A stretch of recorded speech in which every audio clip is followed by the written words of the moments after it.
بسم اللہ الرحمن الرحیم۔ السلام علیکم۔ میں آپ سب کو اپنے یوٹیوب چینل نئی سوچ بھی ڈاکٹر سائمہ پر خوش آمدید کہتی ہوں۔ آج ہمارے لیکچر کا عنوان ہے اورینٹلزم، ایک توضیحی مطالعہ۔ ایڈورڈ سعید کی جائے پیدائش سرزمین فلسطین تھی۔ وہ نومبر 1935 میں یروشلم میں پیدا ہوئے۔ ان کی زندگی کا مطالعہ کیا جائے تو ان کی تمام طرز زندگی مشرق اور مغرب کے گرد گھومتی نظر آتی ہے۔ ابتدائی تعلیم یروشلم اور قاہرہ میں حاصل کی۔ 1957 میں پرنسٹن یونیورسٹی سے بیچلر کی ڈگری حاصل کی۔ بعد ازاں مزید تعلیم کے حصول کے لیے ہارورڈ یونیورسٹی سے وابستہ ہوئے۔ 1960 میں ایم اے اور 1964 میں فلسفہ میں پی ایچ ڈی کی ڈگری حاصل کی۔ 1963 میں انہوں نے اپنی پروفیشنل زندگی کا آغاز کیا۔ کولمبیا یونیورسٹی سے کیا اور درس و تدریس کے شعبے سے وابستہ ہو گئے اور تمام عمر اسی شعبے اور ادارے سے وابستہ رہے۔ عمر کا آخری حصہ موذی مرض کینسر سے نبرد آزما رہے اور بالآخر اسی بیماری سے 12 سال لڑنے کے بعد 25 ستمبر 2003 کو 67 برس کی عمر میں انتقال کر گئے۔ ایڈورڈ سعید نے مختلف موضوعات پر کتابیں لکھیں۔ تقریباً 20 کے قریب کتابیں آپ کے نام سے منسلک ہیں۔ ان کتابوں میں جس کتاب کو سب سے زیادہ مقبولیت حاصل ہوئی وہ اورینٹلزم ہے۔ اس کتاب کا مختلف زبانوں میں ترجمہ ہو چکا ہے۔ اردو میں محمد عباس نے اس کا ترجمہ شرق شناسی کے نام سے کیا۔ پروفیسر فتح محمد ملک کے مطابق ایڈورڈ سعید کی سب سے زیادہ ہنگامہ خیز کتاب شرق شناسی اورینٹلزم ہے۔ اس عہد آفرین کتاب میں مغربی سامراج کے سائے میں پنپنے والے اورینٹلزم کا حقیقت افروز تنقیدی جائزہ پیش کیا گیا ہے۔ ایڈورڈ کے خیال میں مغرب نے مشرق پر غلبہ حاصل کرنے اور اپنے اس غلبے کو دوام بخشنے کی خاطر یہ علم ایجاد کیا تھا۔ ایڈورڈ سعید کی اس کتاب کا موضوع نوآبادیاتی نظام اور مابعد نوآبادیاتی نظام ہے۔ سعید کی کتاب یورپی مغربی مرکزیت کی نفی کرتی ہے، کیونکہ مغرب والوں کے تصور میں مغرب اعلیٰ اور مشرق ادنیٰ ہے۔ شرق شناسی سے مراد نوآبادیوں کی نمائندگی ثقافتی اور نظریاتی طور پر کرنے کے لیے ایک خاص بیانیے کا استعمال ہے، جس کے لیے اداروں، لغت، عالمانہ انداز، تمثال کاری، اقوال اور یہاں تک کہ نوآبادیاتی انداز حکومت وغیرہ تک کی مدد لی جاتی ہے۔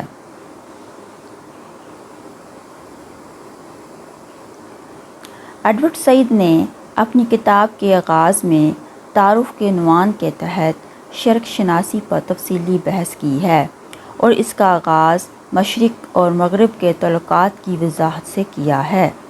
ایڈورڈ سعید کے مطابق جو کوئی مشرق کے بارے میں لکھتا، پڑھتا یا اس پر تحقیق کرتا ہے، خواہ اس کا دائرہ کوئی بھی ہو، وہ شرق شناس ہی کہلائے گا اور اسی مناسبت سے اس کا کام شرق شناسی کہلائے گا۔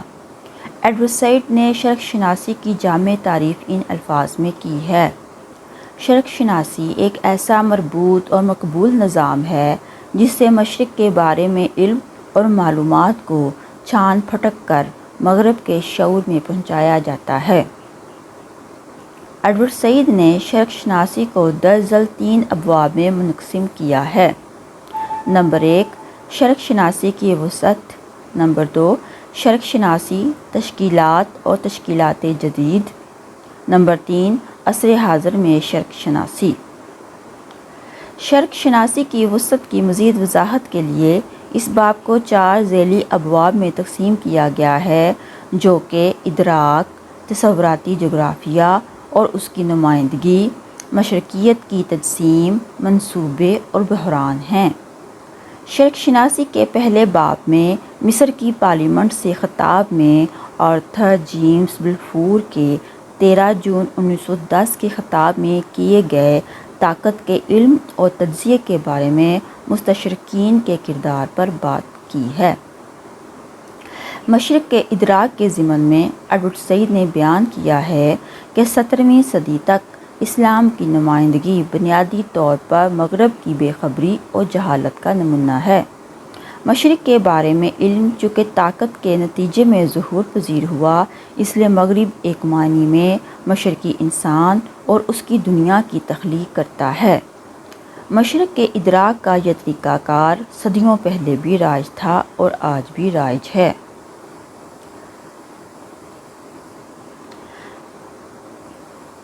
منصوبے میں ایڈورڈ سعید یورپ کی مشرق کی طرف پیش قدمی کی ٹھوس شہادت کی تلاش کے لیے سرگرداں ہوتے ہیں۔ دراصل مغرب کے کچھ منصوبے ہیں جو مشرق کی فتح اور اس پر قبضے کے سلسلے میں کارروائیاں ہیں۔ اس باب میں ان کی فکر کا مرکز اسلام اور ہندوستان ہے۔ اسلام بلا شبہ یورپ کے لیے کئی لحاظ سے اشتعال کا سبب تھا اور ہندوستان کی دولت کے خزانوں تک پہنچنے کے لیے ہمیشہ اسلامی ممالک سے گزرنا پڑتا تھا اور اسلام کے خطرناک اثرات کا مقابلہ کرنا پڑتا تھا، اس لیے یہاں تک رسائی کے لیے منصوبہ بندی کی گئی۔ دیگر منصوبوں میں ولیم جونز کا انڈیا جانا اور 1798 میں نپولین کی مہم جوئی انہی منصوبوں کی توسیع پسندانہ شکل ہے۔ مغرب نے مشرق کا یہ نقشہ جس ذریعے سے اپنی ہر آنے والی نسل تک منتقل کیا وہ کتابیں تھیں۔ ایڈورڈ سعید نے ایسی کئی کتب کی نشاندہی کی ہے جن میں اسلام اور حضرت محمد وسلم کو متنازع بنا کر پیش کیا گیا تھا۔ ایڈورڈ سعید اپنی تحقیق کا مقصد ہی ان خیالات کے منابع کو منظر عام پر لانا قرار دیتے ہیں جو حقیقت حال تک رسائی کا ذریعہ بن سکتے ہیں۔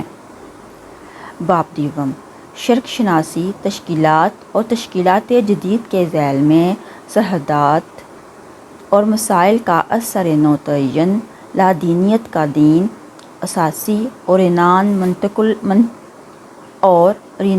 منطقی علم الانسان اور لسانی تجربہ گاہ، مشرق میں قیام اور علمیت اور زائرین اور زیارتیں ہیں۔ شرق شناسی سے متعلق M.H. ابرام کے تصور کے مطابق جدید شرق شناسی کے نظریے اور اطلاق کے لازمی پہلوؤں کو سمجھا جا سکتا ہے۔ ایڈورڈ سعید نے 4 ایسے عناصر کی نشاندہی کی ہے جنہوں نے شرق شناسی کی تشکیلات میں اہم کردار ادا کیا۔ اس ضمن میں ایڈورڈ سعید لکھتے ہیں کہ 4 عناصر جو میں نے بیان کیے ہیں یعنی توسیع، تاریخی تصادم، ہمدردی اور درجہ بندی، یہ 18ویں صدی کی سوچ کے دھارے ہیں جن پر جدید شرق شناسی کی علمی اور اداراتی تشکیلات انحصار کرتی ہیں۔ ان کے بغیر جیسا کہ ہم ابھی معلوم کریں گے شرق شناسی کا وجود نہ ہوتا۔ اس کے علاوہ ان عناصر نے شرق شناسی کو عام طور پر اور اسلام کو خاص طور پر تنگ نظری، مذہبی نوعیت کی تحقیق اور تفتیش سے بچایا اور اس بنیاد ہی پر اس کو عیسائی مغرب میں پرکھا اور کھنگالا جاتا ہے۔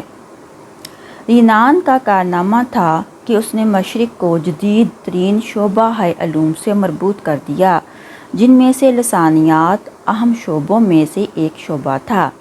لسانیات کے شعبہ نے شرق شناسی میں کلیدی کردار ادا کیا اور اسے اہم تکنیکی مہارتیں فراہم کی۔ مشرق میں قیام اور علمیت کے حوالے سے اس کے مقابلے پر بھی مشرق سے روا رکھے گئے نسلی تعصب کو فروغ دیتے ہیں۔ مشرق میں عالموں کے دوروں کے مختلف مقاصد ہیں، مثلاً اپنی تحقیق کے لیے مواد جمع کرنا اور مکہ اور مدینہ کی ریاستیں کسی ذاتی منصوبے کے سلسلے میں مشرق کا دورہ وغیرہ شامل ہیں۔ زائرین اور زیارتیں اس حوالے سے خاص اہمیت کا حامل باب ہے۔ اس میں مشرق کی طرف سفر کرنے والے یورپین زائرین کی ذہنیت اور مقاصد کو اجاگر کرنے کی سعی کی گئی ہے۔ ہر زائر چیزوں کو اپنے طریقے سے دیکھتا ہے اور دنیا کو بھی وہ سب کچھ اپنی نظر سے ہی دکھانے کی سعی کرتا ہے۔ مثلاً کوئی فرانسیسی مشرق کا دورہ کرتا ہے تو اسے ایک مکمل نقصان کا احساس ہوتا ہے، کیونکہ مشرق میں اسے فرانس کے نقوش اور اثرات نظر نہیں آتے۔ برٹن نے حقیقت میں مشرق کے متعلق کچھ لکھا اور تعریف کا مستحق ٹھہرا۔ قبیدہ و بیدار میں ایڈورڈ شرق شناسی جامع تعریف کرنے میں کامیاب ہو جاتے ہیں۔ ان کا کہنا ہے کہ شرق شناسی بنیادی طور پر ایک سیاسی تصور ہے، جس کا مقصد یہ تھا کہ مشرق قدرے کمزور تھا اور مغرب نے اس کمزوری کا فائدہ اٹھا کر اپنی مرضی کی تصویر بنائی۔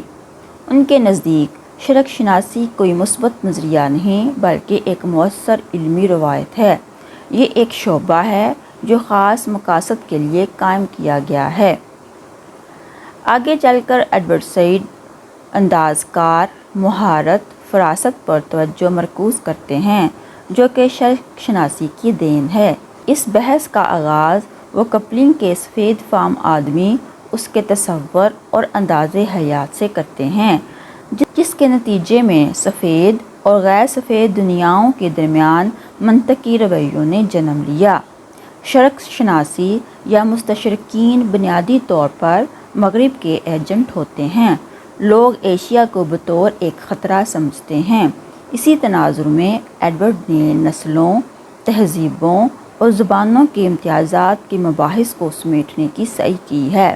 وہ ان سب کے مابین امتیازات کو ایک بنیادی اور انمٹ صداقت قرار دیتے ہیں۔ شرق شناسی مغربی فکر کے حوالے سے لکھی گئی ایک کتاب ہے۔ یہ نظریاتی اور ثقافتی جنگوں کے انتہاؤں کے زمانے سے پہلے لکھی گئی۔ آپ نے مشرق کے اپنے وجود اور تشخص کو ابھارنے کی کوشش کی۔ اس کتاب کی مخالفت اور حمایت میں گویا ایک طوفان اٹھ کھڑا ہوا۔ ایڈورڈ سعید خود اس صورتحال کے لیے تیار نہ تھے۔ ان کے لیے اس کتاب کی اس قدر پذیرائی اور توجہ کا مرکز بننا باعث حیرت تھا۔ شاید کہ کچھ عرصہ بعد ہی اس کتاب کے دنیا بھر کے مختلف زبانوں میں تراجم کے ایک سلسلے کا آغاز ہو گیا۔ شرق شناسی جاپانی، جرمن، پرتگالی، اطالوی، پولستانی، چینی، کتالان، ترکی، ہربو کروشیائی اور سویڈن کی زبان میں شائع ہوئی۔ دنیا بھر میں اس کے متعدد ایڈیشن شائع ہوئے۔ اس کو اس موضوع پر ایک امدادی کتاب کی حیثیت حاصل ہو گئی۔ شرق شناسی کے رائج تصور میں واضح تبدیلی واقع ہوئی۔ اس ضمن میں ایڈورڈ سعید لکھتے ہیں کہ شرق شناسی کا لفظ بذات خود بہت لمبے عرصے تک ایک پیشہ ورانہ اختصاص کے نام تک محدود رہا ہے۔ میں نے یہ بتانے کی کوشش کی ہے کہ اس کا اطلاق اور اس کا وجود عام ثقافت، ادب، نظریہ حیات اور سماجی اور سیاسی رویوں میں بھی ہے۔ کسی کے بارے میں کہ وہ اہل شرق یا مشرق کا باسی ہے، جیسے کہ شرق شناس کہتے ہیں، محض اس لیے نہیں تھا کہ یہ نام اس آدمی کو دیا جائے جس کی زبان، جغرافیہ اور تاریخ میں وہ مواد ہے جس پر علمی اور عالمانہ مقالات سپرد قلم کیے جائیں۔ حاصلات: اس تمام تناظر میں یہ کہنا بے جا نہ ہوگا کہ شرق شناسی دنیا کے لیے ایک چیلنج ثابت ہوئی۔ اس کے دنیائے سیاست، ادب، سماج، تمدن پر دوررس اثرات مرتب ہوئے۔ اس نے مشرق کو خود اپنی نظر سے دیکھنے اور سمجھنے کا وسیع شعور بخشا۔ ایڈورڈ سعید نے فرانس فینن ہی کی سوچ کو آگے بڑھایا اور استعمار کے حربوں کو بے نقاب کرنے کے ساتھ مشرق کا مقدمہ بھی لڑا۔ اس کے ساتھ ہی میرے لیکچر کا اختتام ہوتا ہے اور مجھے امید ہے کہ آپ اورینٹیلزم یعنی شرق شناسی کے بارے میں سمجھ گئے ہوں گے کہ اس کتاب کو لکھنے کا کیا مقصد تھا۔ مجھے اجازت دیں۔ اللہ حافظ۔